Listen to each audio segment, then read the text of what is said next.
Dia tonga soa atao amin'ny fandarana Jeanne Forest Santé aty Canada indray ianao. Ny fandarana izay hoadiadintsika an'io zany dia ny momban'ny zavatra mampalahelo izay mitranga an'i Madagasikara amin'izao fotoana izao dia ny kere izany.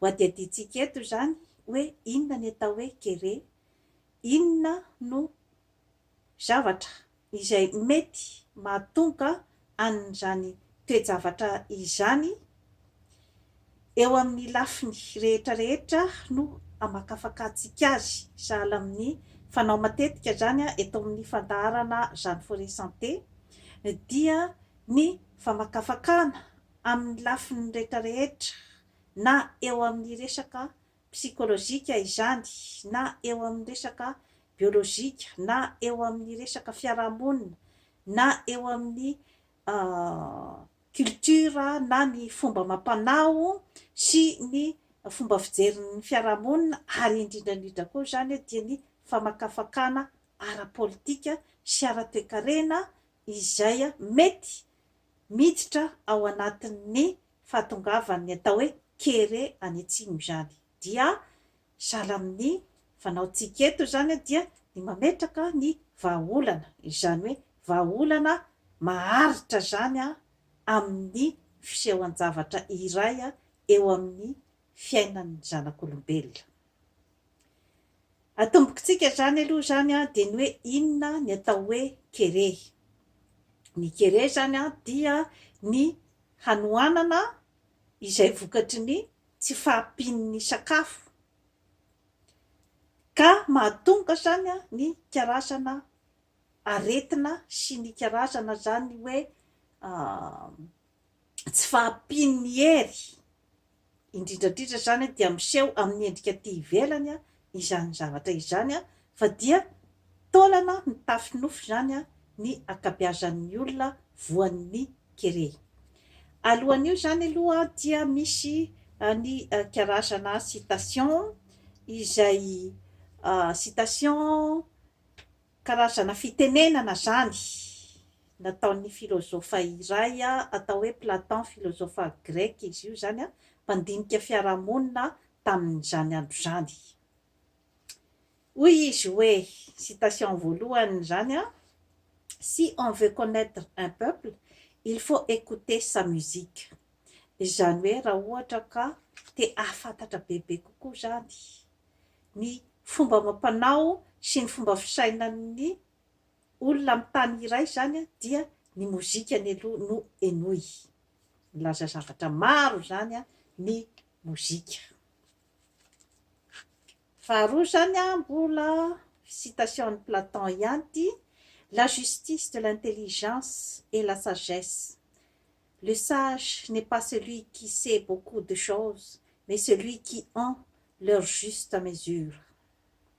Izany hoe ny fahamarinana ao anatin'ny ataontsika hoe zany hoe fahalalana sy ny hoe fomba fisainana zany dia ny fahendrena. Ny fahendrena no manambara an'izay hoe karazana fahamarinan'izay, ary ny olon-kendro izy dia tsy mahalala zavatra betsaka, kanefa kosa ozy izy ny zavatra hitany zany matetika dia zavatra marina ary zavatra mitombina, na ny zavatra lazainy matetika zany dia zavatra mitombina, nefa izy zany tsy dia mba manam-pahalalana maro. Citation fahatelo, la victoire sur soi est la plus grande victoire des êtres humains. Izany hoe ny fahainoanao zany, ny hoe karazana fandresena zany ao aminao dia ilay fandresena avy any aminao. Izany hoe tsy fandresena avy any amin'olona hafa, fa fandresena avy ao aminao, ezaka avy ao aminao. zava-dehibe izay zavatra izay. Fahaefatra zany dia ny hoe chacun parce qu'il pense est seul responsable de la sagesse ou de la folie de sa vie, c'est-à-dire de sa destinée. Ny olona tsirairay zany dia tompona andraikitra amin'ny izay zava-miseho amin'ny fiainany, na ny adalàna na ny fahendrena. Satria matetika mantsy izany amin'ny fiarahamonina, ny zavatra mitranga amin'ny fiainan'ny tsirairay dia matetika rakoto na rasoa na rabe no ampangaina fa nahatonga ny fiainanao ampalahelo na tsy ahatratra ny tanjona izay tratrarinao. Ka ianao aloha zany no tokony anadiady voalohany ny antony sy nahatonga ny fiainanao zany ho araky ny ilanao azy. Fadimy, le plus grand mal, à part l'injustice, serait que l'auteur de l'injustice ne paye pas la peine de sa faute. Matetika zany ny tena hoe zavatra tena mampalahelo zany amin'ny karazana injustice na ny tsy rariny izay mitranga amin'ny fiarahamonitsika olombelona dia matetika tsy ilay nanao an'ilay zavatra tsy rariny zany no mibaby ny vokatry ny tsy nety nataony fa ny olona hafa. Izay zany no tena zava-doza. Fahaenina, ce n'est pas de vivre selon la science qui procure le bonheur, ni même de réunir toutes les sciences à la fois, mais de posséder la seule science du bien et du mal. Tsy ny fananana fahaizana mampahalalana mioapapana akory no hitondra ny ataontsika hoe hasambarana amintsika olombelona zany, fa ny fahafantaranao ny zavatra tsara sy ny zavatra ratsy amin'ny fiainana. Izany hoe tafiditra ao zany ilay atao hoe fahendrena no mitondra bebe kokoa zany any amin'ny filaminan-tsaina sy ny karazana hasambarana. Fa fito farany zany l'essentiel n'est pas de vivre mais de bien vivre. Izany citation rehetrarehetra izany zany dia i Platon daholo no nanoratra an'izay araky ny fomba fijeriny ny fiarahamonina. L'essentiel hozy izy n'est pas de vivre mais de bien vivre.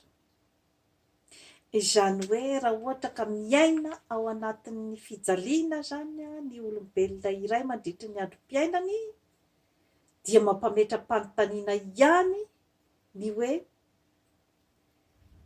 ny fiainana ve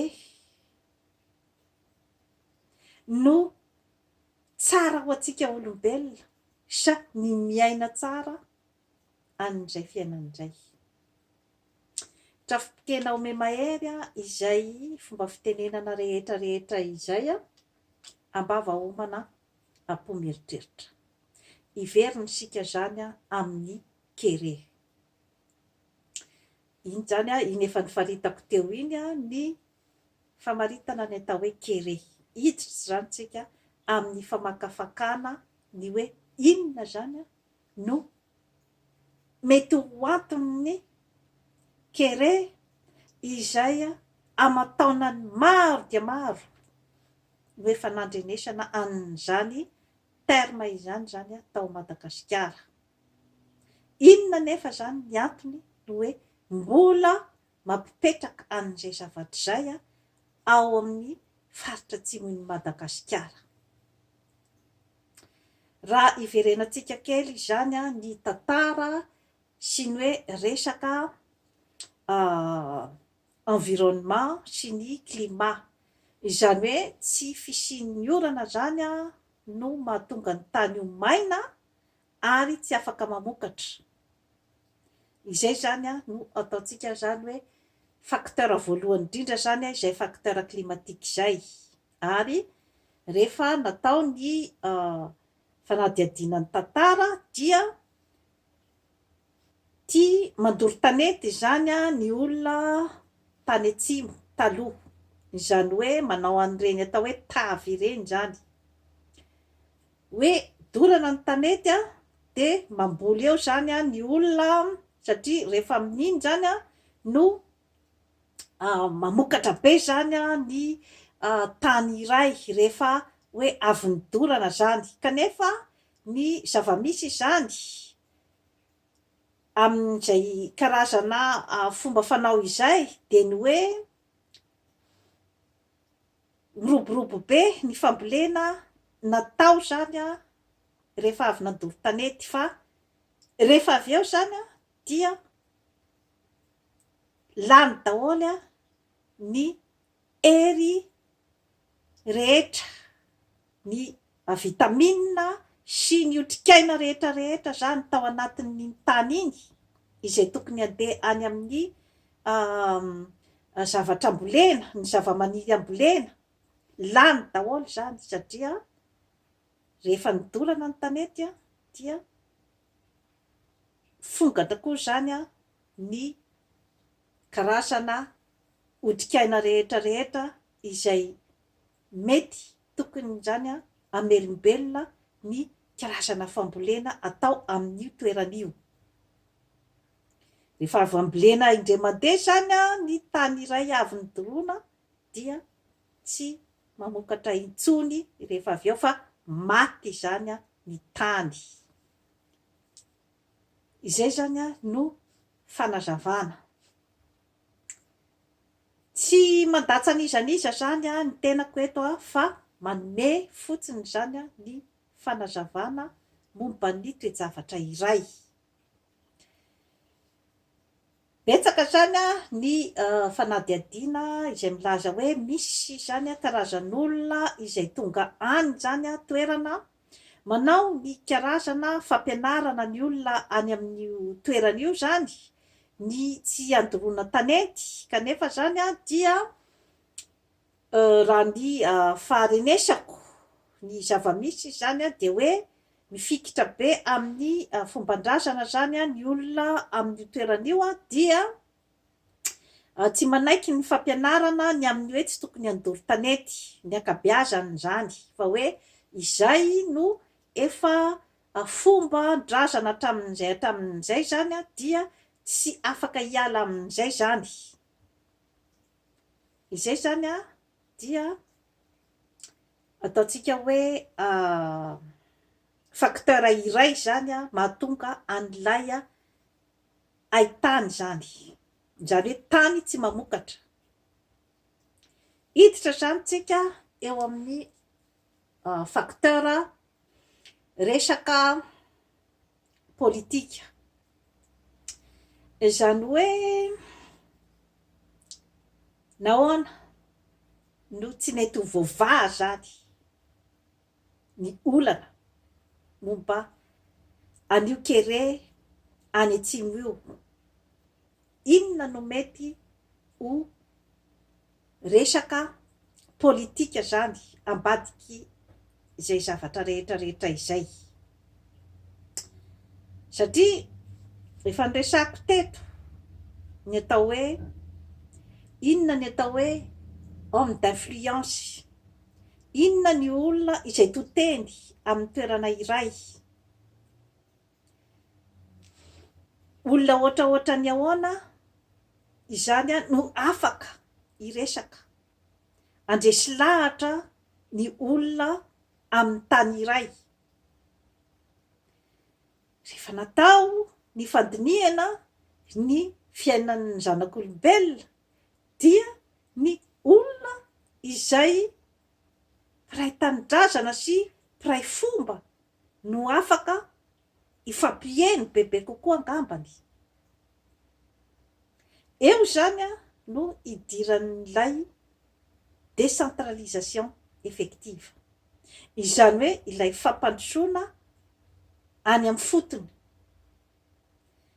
Inona sinona daholo ny fomba fisainan'ny olona eo amin'ny tany iray, inona sinona ny fombany, inona sinona ny idealy sy ny zavatra inony, ka raha araky ny fiheverako dia ny olona izay tompon-tany eo no afaka hifanome ny karazana zany hoe vahaolana, satria ny vahaolan'ny Afrika dia ny Afrikanina ihany, ny vahaolan'ny Malagasy dia ny Malagasy ihany, ny vahaolan'ny faritra dia ny zanaky ny faritra ihany, ary ny vahaolana ao an-tokantrano dia ny mpivady ihany. Zay kosa angamba ataoko fa tsisy afaka anda an'izay karazana fahamarinan'izay teny nataoko teo izay. Eo zany no tokony hitodiantsika mianakavy ny amin'ny atao hoe décentralisation effective, na ny fanorenana ifotony, satria iza moa no afantatra sy amany olana eo amin'ny tany iray, raha tsy ny olona izay miara-monina eo. Aiza nefa no ahafahany anao an'izany raha ohatra ka tsy manana ny fitaovana izy, raha ohatra ka tsy manana ny moyen, tsy manana ny vola hoentiny hikarakarany ny taniny. Sarotra dia sarotra zany ny andehanana amin'ny fampandrosoana eo amin'ny toerana iray raha ohatra ka tsy manana ny moyen izy. Teny atsipoko zany izay zavatra izay any am-ponin'ny mahalala rehetra, any am-ponin'ny mahalala malagasy izay mbola mahatsapa ny tenany ho malagasy, satria somary mampalahelo ihany raha ohatra ka tsy mahavaha ny olany eo amin'ny toerana iray zany ny mponina ao amin'ny tanàna iray, fa tsy maintsy mbola olona avy any amin'ny tany hafa, any amin'ny faritra hafa zany no hitondra ny vahaolana. Tsy azo hanomeza-tsiny ny olona eo an-tanàna zany zavatra zany, fa ny firafitra mihitsy no tsy mipetraka araky ny tokony ho izy, fa tsy misy olona akory natao hoe tsy hahavahan'ny olana zany raha ohatra ka omena azy ny karazana opportunité rehetra izay ahafahany mamaha ny olany, ary ny fitiavana lehibe izay atolotra ny olona tianao ampiana amin'ny fiainana dia ny fanomezana azy ny fintana entiny manjono fa tsy ny trondro. Ka ny vahaolana izay nomena sy naterina tany atsimo hatramin'izay zany dia ny trondro, fa ny hoe fintana zany dia hatramin'izao aloha zany dia mbola tsy hita hoe aiza zany ny fiatefan'izay zavatra izay. Tsy mbola nisy zany ny vahaolana hatrany amin'ny fotony zany ahafahana mamogotra tanteraka an'io karazana olan'ny kere any atsimo io. Inona no mety ho ambadika izay zavatra rehetrarehetra izay? Moa ve dia afaka ilazitsika no hoe dia kamo ireo olona any atsimo ireo? Tsisy olombelona kamo, tsisy olombelona andeha hieritreritra izany hoe tsy anao effort amin'inon'inona izy dia hoe ho tonga amin'io hoe loza izay mahazo azy amin'izao fotoana izao io. Dia ny kere izany, ny olombelona dia nomena saina sy fanahy afaka hikaroka, afaka mahaolana daholo, saingy misy ny sakana tsy ahafahany mandeha amin'izay famahany olana indray.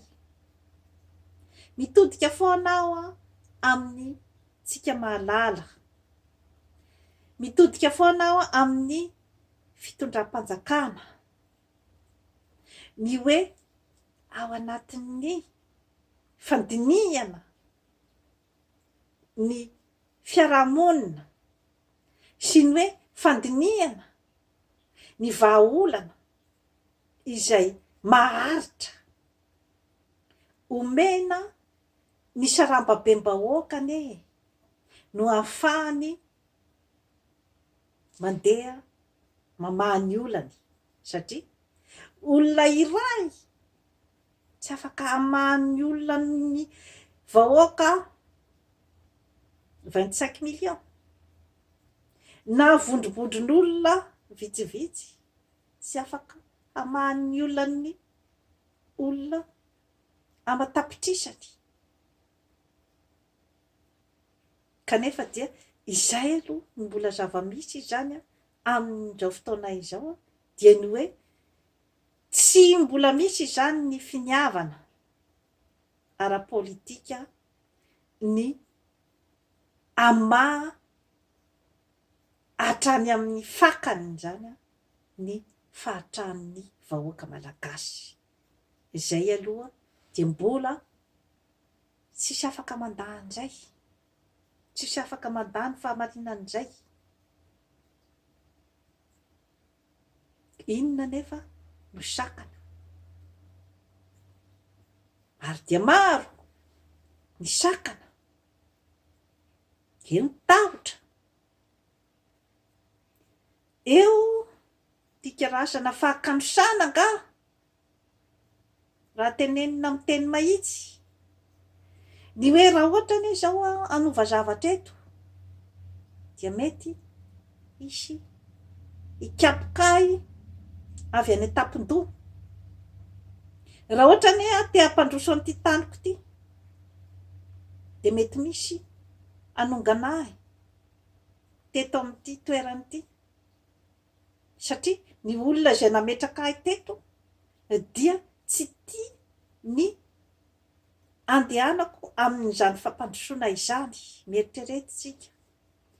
Mieritreretintsika malagasy efa 2020 izao ary efa nisy ny karazana fitsapana maro izay nalefan'Andriamanitra amin'ny tanintsika io, ny karazana fitsapana maro, ny karazana aretina toy ny peste, toy ny choléra, ny coronavirus manginy fotsiny amin'izao fotoana izao, ary ny hanohanana izay mampitolagaga n'izao tontolo izao dia ny kere.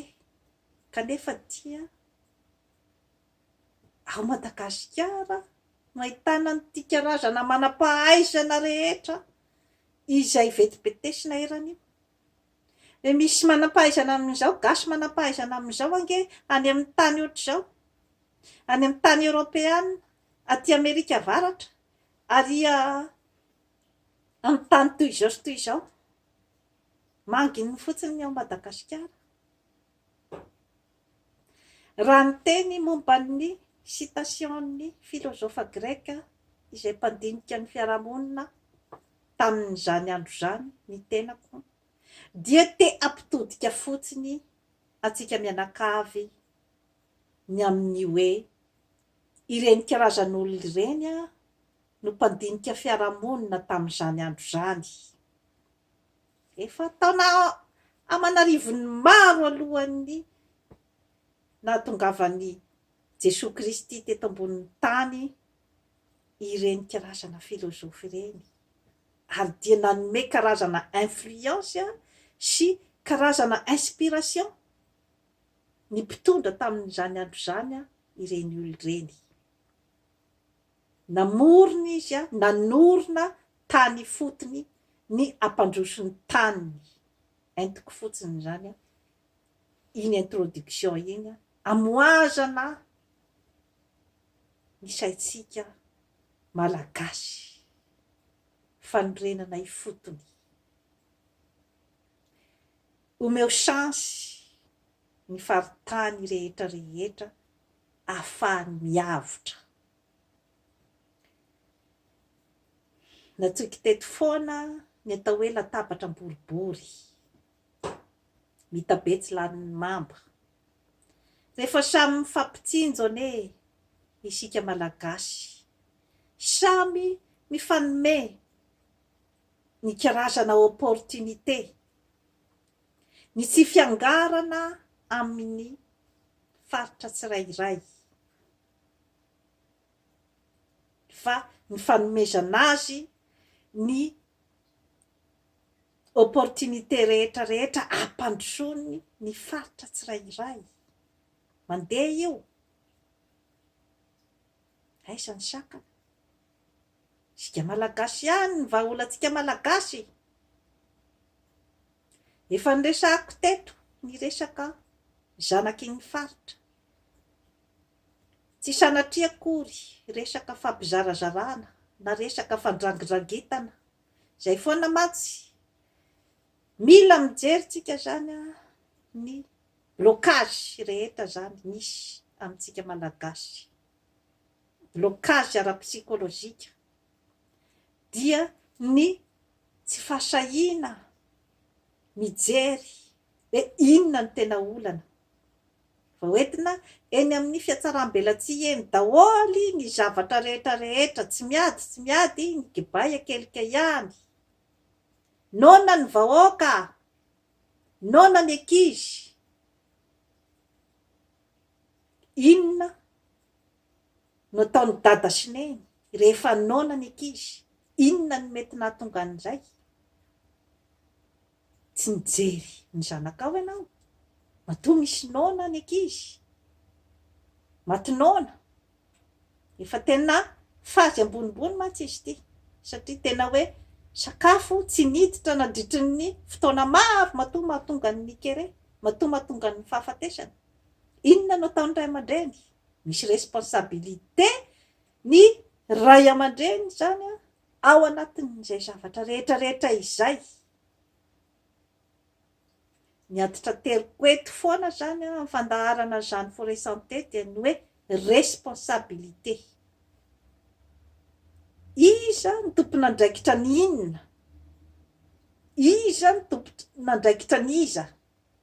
Mila mipetraka tsara izay zavatra rehetra rehetra izay, fa olona iray tsy afaka ho tompon'andraikitra na olona amanatapitrisany. Izay no ilana ny atao hoe fitsinjaram-pahefana. Satria rehefa maro ny olona izay saharina dia ilaina ny mametraka ny olona izay ho responsable anireo karazan'olon'ireo arakaraky ny vondron'ny olona.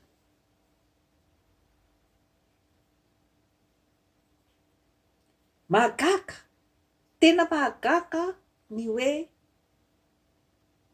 ahoana no mbola misy izany zavatra izany amin'izao andro efa mihiratra 2020 izao. Inona ny mbola tsy ahafahantsika manatanteraka ny fampandrosoana ny Madagasikara? Jereo akaiky, jereo amin'ny atsipiriany ny blocage dia mbola ato amin'ny toe-tsaintsika ato ihany, ato amin'ny toe-tsaintsika ato ihany. Ny fitiavan-tena, ny tsy fijerevana ny hafa ao anatiny ao daholy, ary ny toe-tsaina tsy mahay mitaky ny zony. Matoa misy ny zavatra ohatran'izay dia misy koa ilay tsy fitakiana ny zo tokony anananao amin'ny firenena izay itoeranao. Ny olombelona iray dia manana zo hitafy, manana zo hipetraka amin'ny trano ohatry ny olombelona, manana zo ho tsaboina, manana zo hisakafo, manana zo hisotro rano madio. Rehefa tsy feno izay zo fototra amin'ny maha olombelona izay, ary manana zo koa hanovo fahalalana. Rehefa tsy feno izay zo fototra maha olombelona izay dia tsy mbola tanteraka izany atao hoe fitondrana mahatanteraka ny adidiny amin'ny vahoaka izay mifidy azy.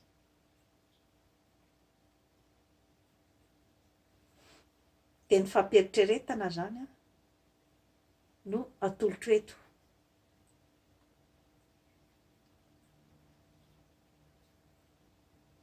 Rehefa noana ny ankizy, iza ny tompon'andraikitra voalohany. Mifanilikily teo daholo mantsy izany ny hoe efa teo foana io kere io, hatramin'ny fitondrana ny président ohatran'izao sy ohatran'izao sy ohatran'izao, efa voatonona teo daholo ny karazana président rehetra izay nitondra tao Madagasikara, dia nilasa fa tsy nahavahan'ny olona ny kere. Inona ny antony? Dia ny hoe rehefa tonga ny aretina dia traitement fitsaboana symptomatika no natao azy, fa tsy fitsaboana hanala tanteraka ny aretina. Izay foana mantsy izany no zava-misy. Iza nefa no tena tompon'andraikitra voalohany amin'ny zava-misy? Dia iny efa naveriko teo iny. Ny tenanao aloha no tompon'andraikitra amin'ny tenanao voalohany indrindra. Izay zavatra izay nefa tsy afaka hanamelohana Andrakotosirabe, satria samy manana ihany koa ny opportunité azony tamin'ny fiainana, samy manana ihany koa ny culture napetraka tamin'ny fiainana, ary samy manana ihany koa ny hoe fahaizana mampahalalana izay ny ratoviny tsirairay, ka tsy azo hanomezan-tsiny ny olona zany izay hoe tsy fahalalany ny responsabilité ao aminy. Izay zany no antony ametrahana ny olom-boafiny.